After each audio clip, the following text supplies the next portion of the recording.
जय हिंद साथियों, क्या आपको लेटर से डर लगता है? क्या आपको लगता है कि मैं कमजोर बच्चा हूं और मैं लेटर नहीं लिख सकता?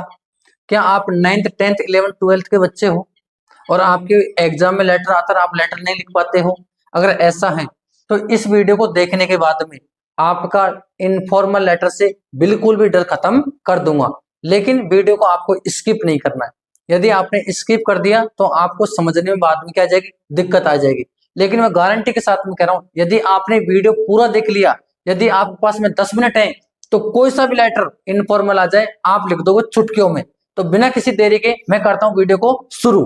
तो आइए दोस्तों देखिएगा, लेटर दो प्रकार के होते हैं, एक होता है फॉर्मल लेटर, एक होता है इनफॉर्मल लेटर। अब फॉर्मल लेटर को कहते हैं औपचारिक पत्र, इनफॉर्मल लेटर को कहते हैं अनौपचारिक पत्र। फॉर्मल लेटर क्या होता है सर? तो फॉर्मल लेटर होता है ऐसा पत्र जो किसी अधिकारी को लिखा जाता है, जैसे चेयरमैन हो गया, कलेक्टर हो गया, प्रिंसिपल हो गया। किसके लिए लिखा जाता है? यदि आप किसी की शिकायत कर रहे हो, या आप कोई जानकारी प्रदान कर रहे हो, या आप कोई जानकारी प्राप्त करना चाहते हो, वो होता है फॉर्मल लेटर। इनफॉर्मल लेटर क्या होता है? वे पत्र जो अपने किसी दोस्त को, अपने किसी संबंधी, जैसे कि आप बोलते कि कोई रिश्तेदार को लिखते हैं, या अपने माता पिता को, अपने किसी साथी को लिखते हैं, वो होता है इनफॉर्मल लेटर।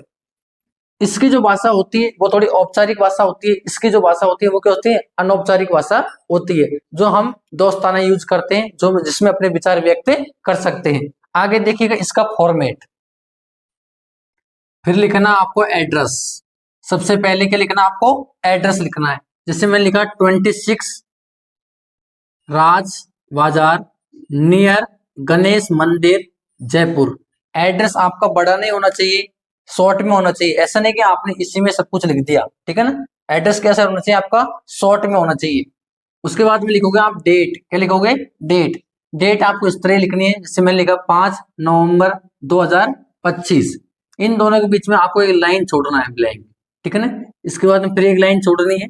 उसके बाद में लिखोगे आप सैल्यूटेशन। जैसे यदि आप पिताजी को लिख रहे हो तो आप लिखो माई डियर फादर। यदि मदर को लिख रहे हैं तो आप लिखेंगे my dear mother, my dear uncle, my dear aunt, my dear friend. जिसको आप लिखोगे उसका नाम लिख दोगे। यदि आपका मित्र है तो आप लिख सकते हो dear Arjun, dear mister Gupta, ठीक है ना। आगे देखिएगा कम्युनिकेशन। ये मैंने फिक्स लाइन बनाई है, इसको आप याद कर लेना। सिर्फ आपको ये फॉर्मेट आना चाहिए, बाद बाकी मैंने सब कुछ बना दिया, उसको लिख लेना आप, उसके बाद में कोई दिक्कत नहीं रहेगी। एंडिंग लाइंस ये मैंने फिक्स कर दी हैं, उनको ही आपको याद करना है और कुछ भी नहीं करना है। सब्सक्रिप्शन, यदि जैसा आप लास्ट में लिखते हो, यदि इन फॉर्मल लेटर होता है उसमें लिखते हैं आप योर्स ओबिडेंटली, योर्स फेथफुली, तो उनकी जगह यहाँ पर लिखना होता है योर लविंग सन, ठीक है ना। ये ऊपर फादर आया तो यहाँ पर क्या जाएगा? Son. Your loving daughter, your loving brother, sister, niece, जैसा भी आपका होता है। यदि आपने दोस्त को लिखा जैसे डियर अर्जुन, तो डियर अर्जुन के लिए आप नीचे क्या लिखोगे? Yours sincerely.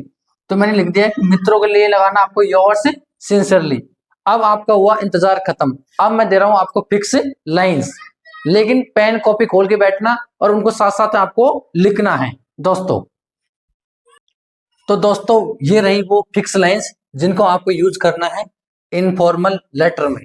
कोई सा भी इनफॉर्मल लेटर आ जाए आपको इनको यूज करना है, और जहां पर आपको कुछ लिखना है, कुछ परिवर्तन करना है, वो चीजें अभी भी बता रहा हूं। देखिएगा सबसे पहले आपको लिखना है एड्रेस, जैसा कि मैंने आपको फॉर्मेट में समझाया था, ठीक है ना, कि 36 राज बाजार 36। इस नंबर की जगह मैं ये नहीं कह रहा कि आप ये नंबर रखो, जैसा आपको उचित लगे वैसा आप लिख सकते हो।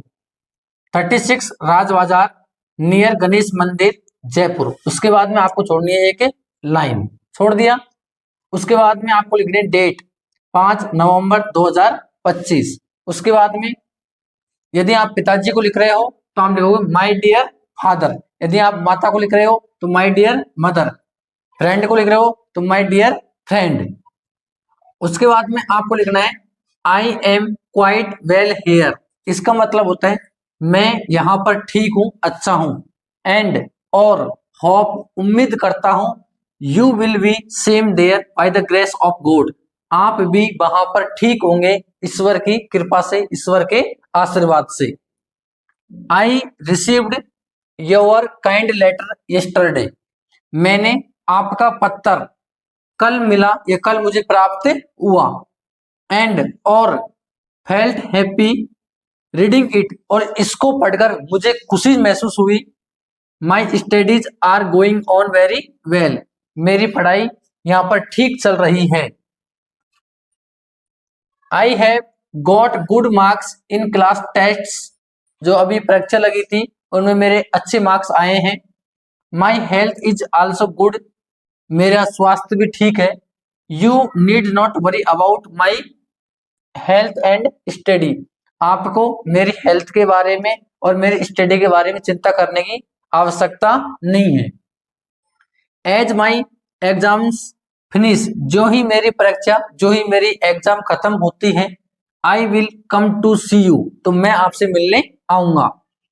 आई am writing this letter for an important matter to you, मैं ये पत्र लिख रहा हूं, एक इम्पोर्टेंट काम है, एक इम्पोर्टेंट मैटर है, उसके लिए लिख रहा हूं। अब जो क्वेश्चन आएगा कि write a letter to your father requesting him to send 500 rupees because you want to purchase some books from the market, तो जिस टॉपिक पर अगर वो आता है उस लाइंस को आपको क्वेश्चन में से उठानी है, जिसपे पूछा है उसी को आपको यहाँ पर लिख देनी है। एक दो लाइन अपने मन से आप बना सकते हो और इसमें लिख दोगे। उसके बाद में एंड करोगे आप, please convey my best regards to elders and love to youngers. उसके बाद में आप यहाँ पर एक लाइन छोड़ दोगे, ठीक है ना। उसके बाद में लिखोगे आप योर लविंग सन, यदि यहाँ पर फादर लिखा तो यहाँ पर क्या आएगा, सन। मदर आया तो भी सन आएगा, जैसा आपको लगता है। यदि यहाँ पर दोस्त था तो यहाँ पर क्या आएगा, योर्स सिंसियरली, ठीक है ना। और ये सभी आना चाहिए एक लाइन से आना चाहिए, बिल्कुल ऐसा होना चाहिए फॉर्मेट। आप चाहो तो इसका ले सकते हो एक स्क्रीनशॉट। अब दोस्तों देखिएगा, मेरा ये वीडियो मैंने बड़ा मेहनत से बनाया है।